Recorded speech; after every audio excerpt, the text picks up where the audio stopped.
Now to the aviation sector, and the past months have been a turbulent one for players in Nigeria's aviation industry. This cannot be totally separated from the current economic realities that the entire country is facing, ergo the economic recession. Now, to reduce the impact on the sector, the federal government and other stakeholders have been suggesting ways to move the industry forward, one of which is the proposed plan to concession the 4 major international airports in the country, amongst other things. And for a closer look at some of the issues in the aviation industry, I'm now joined on News Across Nigeria by an aviation journalist and aviation editor of the New Telegraph newspapers, Mr. Wale Shadare. Wale Shadare. Yes. I do beg your pardon. It's my pleasure to be here. Thank you so much for making out the time to come. Now, the thing is, the transportation sector is huge. The impact is far-reaching. We know that aviation is so capital intensive. It's usually maybe the last thing that will get fixed.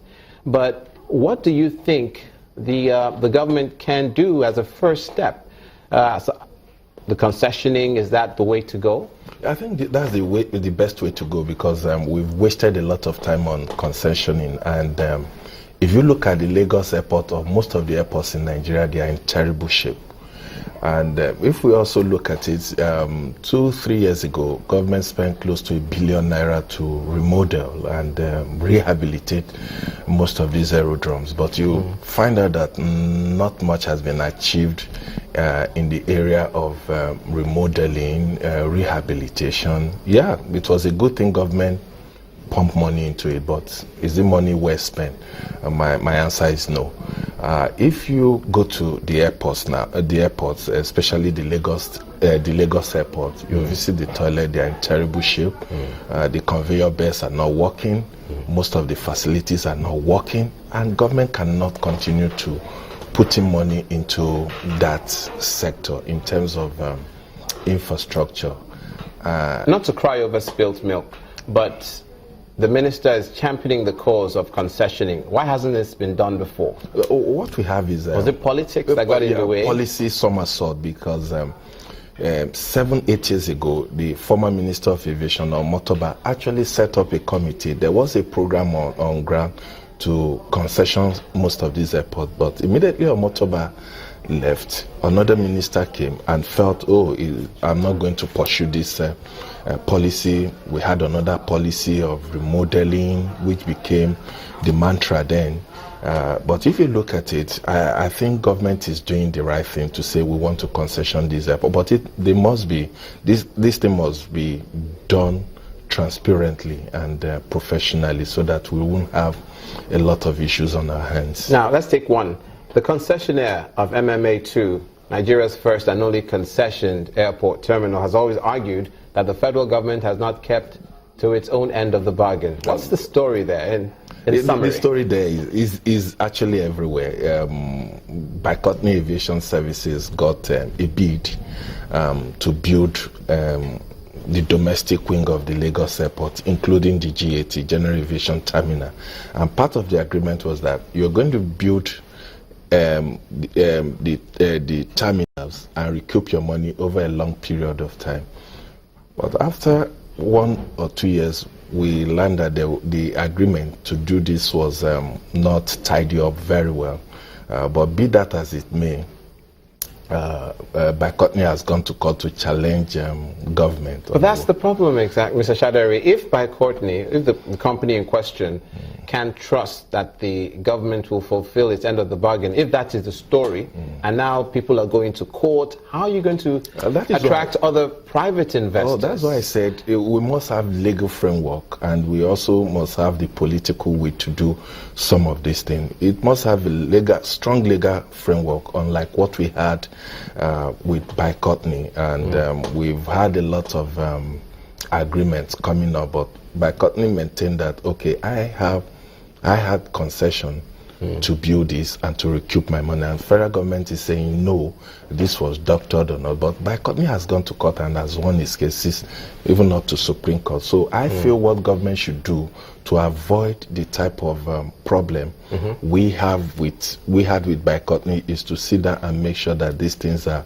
written out in black and white, so that government is not just changed and even the investor is not just changed. In the case of Bicotny, I felt Bicotny was a little bit just changed. Let's look at what happened in the case of Power Holding Company of Nigeria, the unbundling for the discos. What's going to protect the aviation workers if this concession goes ahead from losing their jobs further down the road? I don't think a lot of them will lose their job. Some of them will lose their job. Many of them who do not fit into the new arrangement most likely will lose their job. But we are going to have a lot of employment, because the new concessionaire is going to come and look at how to generate more revenue from aeronautical to non-aeronautical and involve more people, get more duty-free shops, and I think is a win-win situation for government and for the concessionaire if it is well done. Yes, the Minister of Aviation, the Minister of State for Aviation, just 2 days ago said, assure the workers that they're not going to lose their job. Majority of them are not going to lose their job. I don't know how that is going to play out. Some of them will lose their job. That is the reality. But a lot of people are going to, more people are going to be engaged. More people are going to be employed to drive this process. You have your ears. Sorry to interrupt you again. I'm trying to squeeze in as much as I can in the time that we have, but you have your ears to the ground.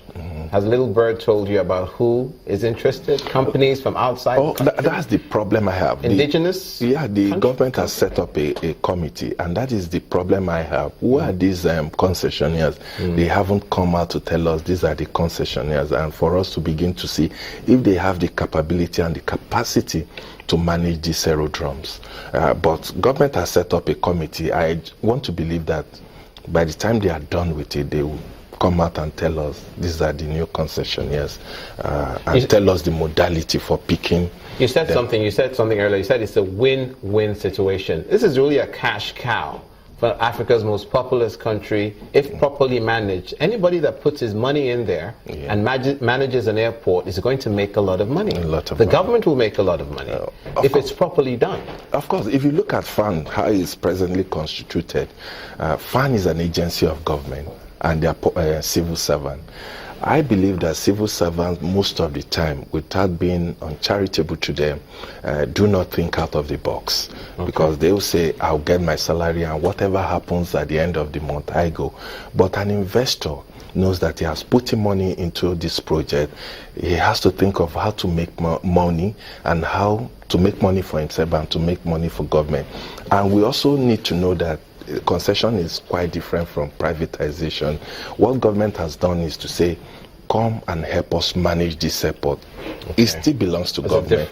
The privatization is okay, we want to partly sell the concern, or we want to outrightly give it to sell it out like we have with the PACN. But this one is concession. You just come, help us to generate more revenue, help us to make our airports beautiful, make them, raise them to world standards.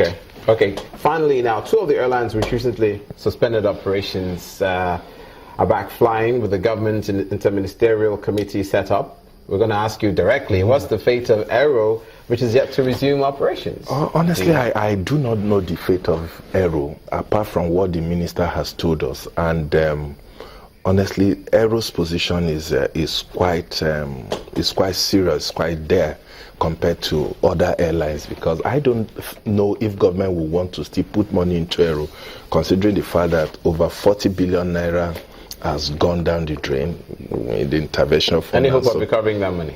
I don't think so. It's better for government to cut its losses than to invest more money. But I feel they think of the jobs that are going to be lost as well. Oh yes, I think the other option is for government to say, okay, we want to float a national carrier. Let's use Aero because Aero belongs to government now. Let's have that as part of our own asset. Call private investors to say, okay, I'm giving you this and bring in aircraft, bring in all the modalities to form a national carrier. I think that should be